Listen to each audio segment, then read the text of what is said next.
fans, welcome back to Room 237, and I'm not back with another slasher, and I thought this was actually another video nasty, but it turns out it's not. For some reason, uh, I always could have swore that this title I've seen on the video nasties list. Apparently, I was wrong. But this is actually a Spanish film, which I have done some, not too many. I think I have a couple more that I never got to. But it's from 1972, and it is released by Blue Underground, which is still, even after all the Arrow and Severin uh, releases I picked up since I did my last Jallo collection and marathon, I still have a huge soft spot for Blue Underground. And it's Spain's 1972 The Blood Spattered Bride, which last time I was at the store and I was picking up slasher films, I happened to see the Blue Underground on the spine, saw that it was like $6, and I figured, what the hell? And normally, I don't really like when companies just put like a still or an image of the film as the cover, but that is a pretty cool cover. And probably the best scene of the whole movie, which comes in around 40 minutes.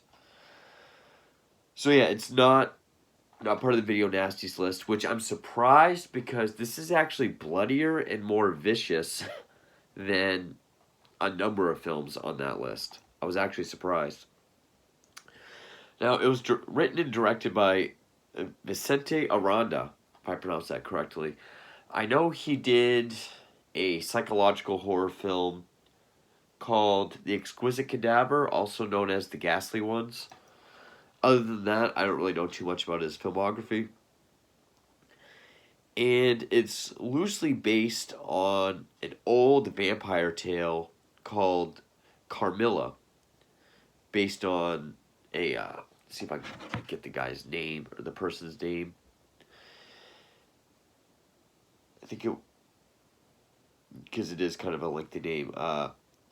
Joseph Sheridan Lefanu, if I pronounced that correctly. It's an 1872 vampire story, which is even older than Dracula, and obviously doesn't have as many film adaptations as Dracula, but I think it is another popular story. And the Spanish title of this goes by The Bloody Bride. And it stars Simon Andrew, who I've really gotten to like after that last run through of Italian films. I really like him in the Gialli I've seen.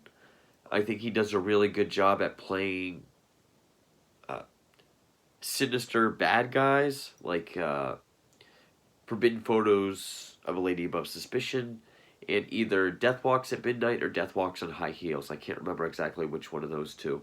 I'm sure someone will tell me. Or like a neutral role, like Death Carries a Cane, or if he's playing a complete buffoon, like Killer's 1 of 13. Wow, I don't know why I got stumped there. And he kind of does both in this film. He kind of changes from like the first half to the second. And apparently, I have to go back and watch Beyond Reanimator because he's credited with that on the back of this. I watched that before I really got into any of the Italian films I saw him in, so I'll definitely have to go back. But also stars Maribel Martin and Alexandra Bastido. And yeah, it's a vampire story, but very different. I haven't. This is more in the vein of like a vampire bringing someone in under their spell. Yes, there is the biting of the neck. It does take the route of like a bite is like an orgasm to the victim. At least that's how it's implied.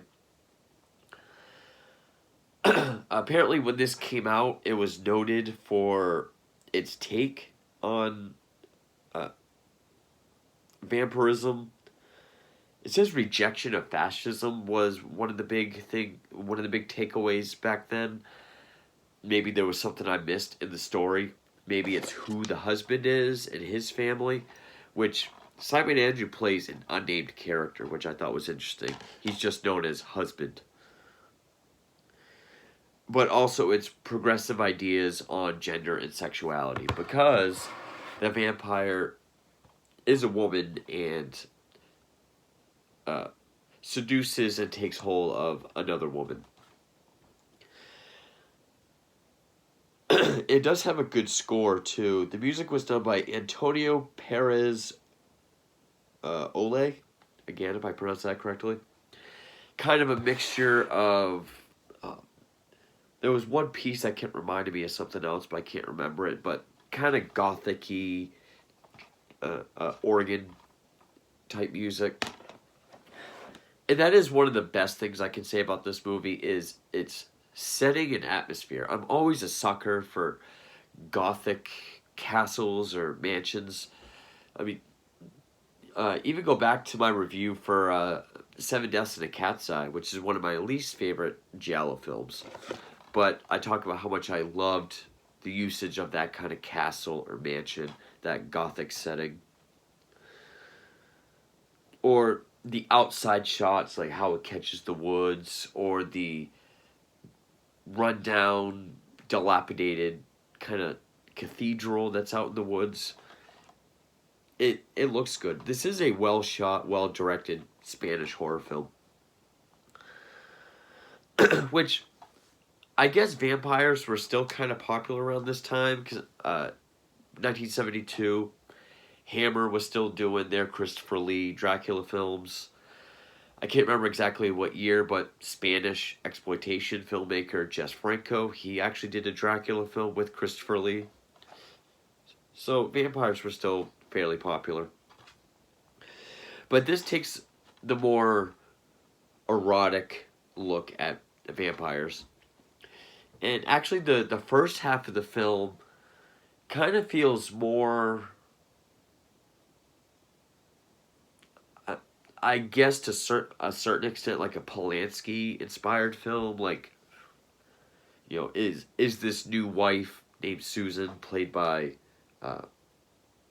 Maribel Martin, is she going crazy for whatever reason? Is there some supernatural force in this house that's driving her crazy? Is there something sinister about the family she married into at this house? It kind of plays off like that. Like, is it all in her head, or is she actually kind of being more or less seduced by some sort of force? And at first, Simon Andrew, he does kind of have a darker performance in like the first half, because it does seem like he's overly sexualized. For like the first half, he always wants to have sex with his new wife, to the point of like always popping up and her wanting to detach and hide from him. Even kind of being kind of rough with her, almost like a bully. So you kind of wonder what his deal is, but then it makes a point where she starts becoming more deranged and detached, and then he becomes more of the concerned husband. It does clock in at about 101 minutes. It does have some pacing issues. It does run a little slow. And this is coming from someone whose favorite company for modern horror is A24. So normally I like slower stuff. But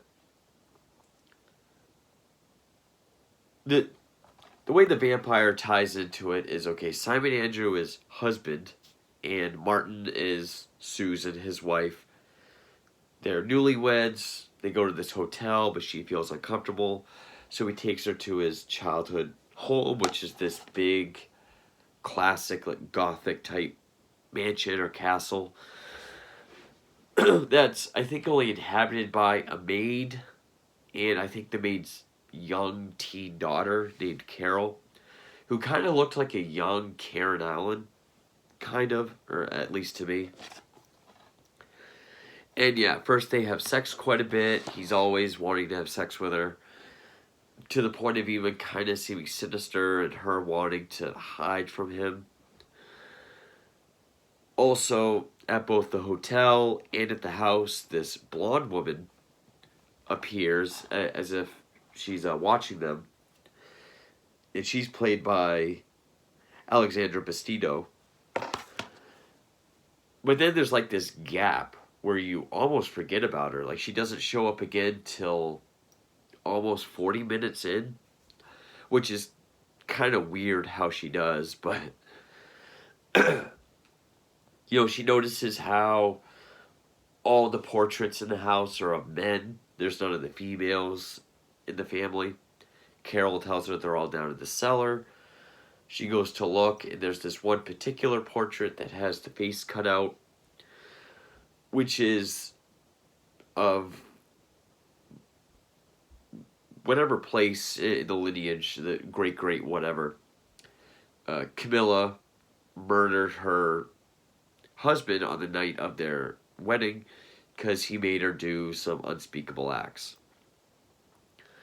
And it's hinted that she's probably the blonde lady that popped up in the beginning of the film. Turns out she is. But first, she appears to her in dreams. The portrait also features her holding a dagger. The dagger keeps popping up in Susan's possession, regardless of where husband hides it. She always manages to find it, or always manages to pop up. Also, Carol talks about the lady in the woods. Like, she might be in on it somehow, or friends with the lady in the woods. I would say some things do feel a little underdeveloped. Like, I guess at times Carol's role does feel a little underdeveloped. Or, like, is Carol, not Carol, is Carmilla a spirit? Well, actually, Carmilla is the name of her when she shows back up. The actual ancestor, I think, went by some other name that you mix the letters around in Carmilla, you get the ancestor's name, but I digress. In any case, it gets to the point where she even has a dream about Carmilla coming to her, and that's when you get this scene, which is when Carmilla takes her aside, hands her the dagger, and stabs Simon Andrew about, I think I counted 23 times, like just viciously stabbing him. And then it's hinted or implied that they move down towards his manhood, which they cut that out with all the great crunching, moist sounds, which they don't just then pick it up, but then they wring all the blood out after blood's flowed everywhere. You don't really see a lot of gore or viscera, but there's plenty of blood. And I thought that was a well done scene. Just for Simon Andrew to wake up to her staring at him. She wakes up hysterical. He smacks her out of it. And then he enlists the help of this doctor, played by Dean Selmier, who looks after Susan and finds out, well, actually, because the next day after this scene, Simon Andrew goes to bury the dagger on the beach, and he sees a hand and a snorkel sticking out of the sand. There is a bit of a continuity error here, because at first it's like that nice, flat, wet sand, like the hand sticking out, the snorkel. I'm guessing that was just to get the nice shot of him walking on the sand, because then when he goes to unbury it, it's that dry, fluffy sand. When he sees a woman with like a goggle mask, she's completely naked, which he conveniently only uncovers right here. He does not recognize her.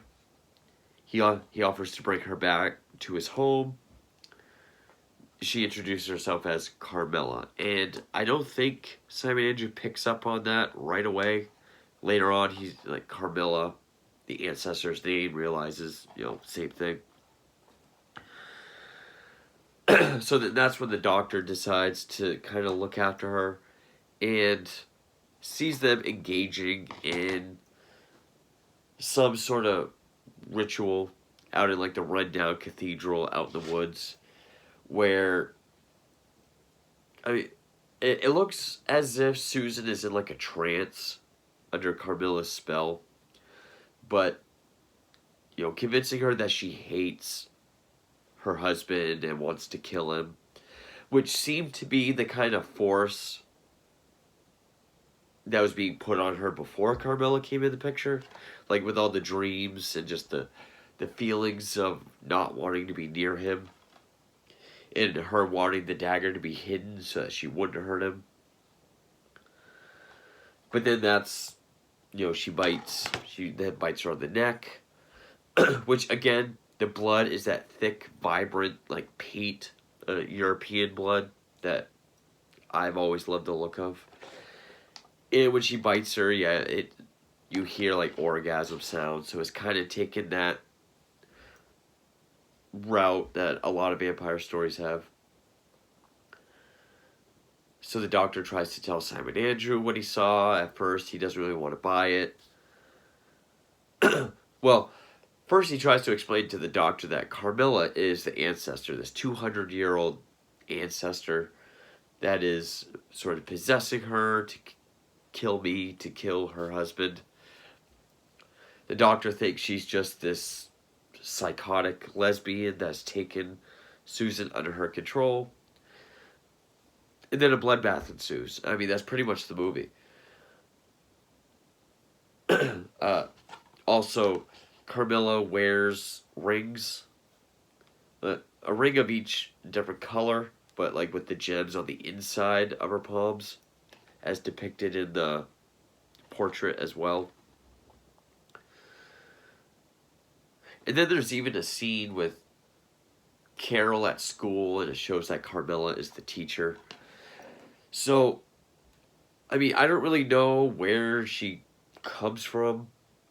It didn't really say that. I mean, I guess the ambiguity is fine. Like, how she came to follow them in the car in the beginning, how Carol could see her, how she ended up with just goggles and a mask down at the beach.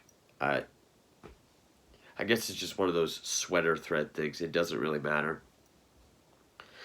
It does have kind of a bummer ending, which, I mean, spoilers here, but it is foreshadowed that something's going to happen because they catch a fox with a trap, a leg trap in the beginning, which, warning ahead of time, I'm pretty sure the fox death is real.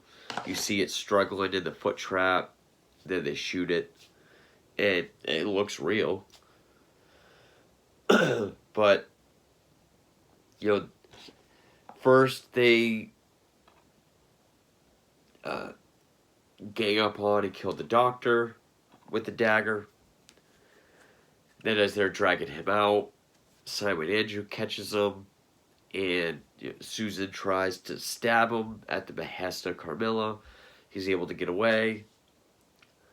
Then they're walking out in the woods. Carmilla steps in the foot trap.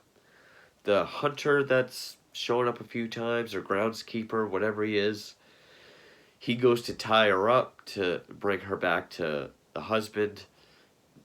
But that's when Susan shows up and stabs him again a bunch of times. This movie's very overkill with its kills. I mean, this scene, they stab him like 23 times, then cut either his heart or his manhood out, drench it. When she stabs the hunter, again, that's like 30 times.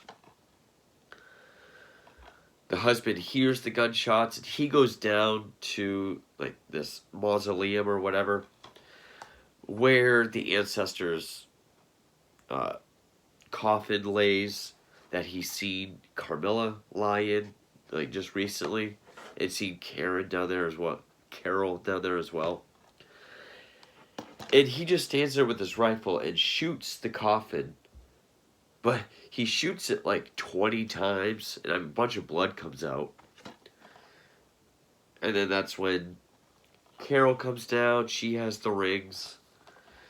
and she says how they can't die, they'll come back. And then, surprisingly, he shoots and kills the kid.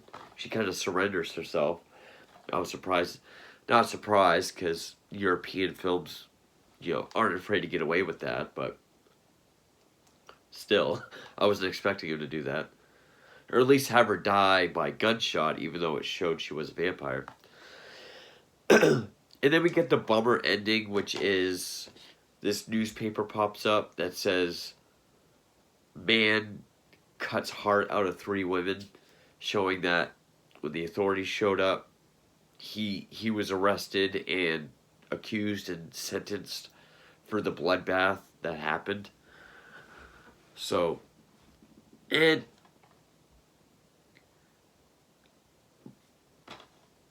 I mean, I guess that shows that the curse will live on, even though I think he was the last living in his bloodline.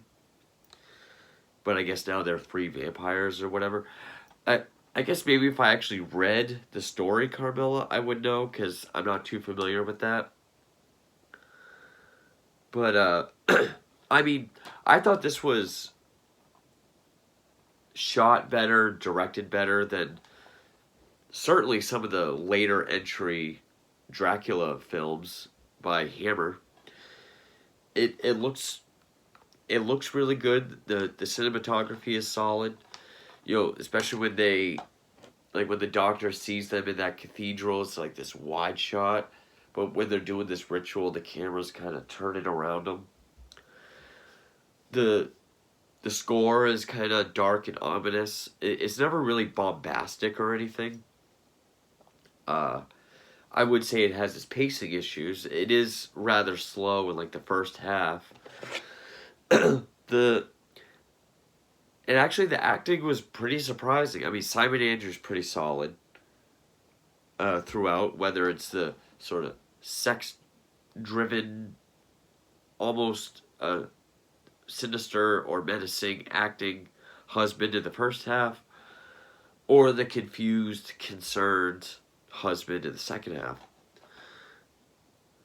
I thought Maribel Martin did a fine job, especially when she started going crazy and looking like she's in a trance. Alexandra Bastido was this kind of blank stare kind of performance the whole time. And even the doctor, I thought the doctor was very, he looked and acted and sounded very natural. So I would say this is a 70s Spanish gem that I'm surprised I haven't really come across yet. I mean, and I'm not sure what other Spanish films I've seen. I mean, I liked this more than Cannibal Man. I thought this was more worthy of being called a video nasty than Cannibal Man, but I mean, I still like that. But yeah, still a fairly solid film. Blood Spattered Bride. I liked this way more than what was it? Last House on Massacre Street. And I think the alternate title has something to do with like a blood spattered bride, which that movie I was not a fan of. Oh, and yes, I meant to mention, I have to, or else people will mention it in the comments as if I don't know. Yes, this title in this film is the reference in the chapter of Kill Bill Volume 1 called The Blood Spattered Bride. This is where Tarantino got it, so. Which makes sense. He's a big fan of this era of not just martial arts films, but also Italian and Spanish exploitation films. And yeah, I'm actually glad to have this in my collection.